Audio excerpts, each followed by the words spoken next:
The best thing you can do sa 2024 mo is bumawi ka sa sarili mo. Paano nga ba bumawi sa sarili? Una, kung naging mabait ka this year, baitan mo palalo sa 2024. Pero you have to set your boundaries. You have to have your limitations para hindi ka na maabuso. Pangalawa, kung ikaw yung tipong tao na laging nagbibigay ng pagmamahal sa maling tao, kaibigan man yan, special someone man yan, laging naghahabol, then I suggest you stop it.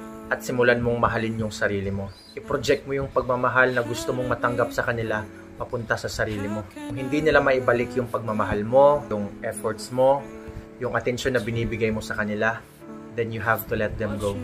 Pangatlo, stop pleasing others. Dahil kahit anong gawin mo, mabuti man yan, masama man yan, tumulong ka man sa kanila o hindi, meron yan silang masasabi sa'yo. And lastly, magpayaman ka. Kung hindi mo matagpuan yung pagmamahal na hinahanap mo, magpayaman ka para mabili mo lahat ng gusto mo, makain mo lahat ng gusto mo, magawa mo lahat ng gusto mo. Tandaan mo, walang namamatay sa pagiging single. Pero ang daming namamatay sa pagkakaroon ng maling partner. Kaya sa 2024, mahalin mo yung sarili mo. Bumawi ka sa sarili mo.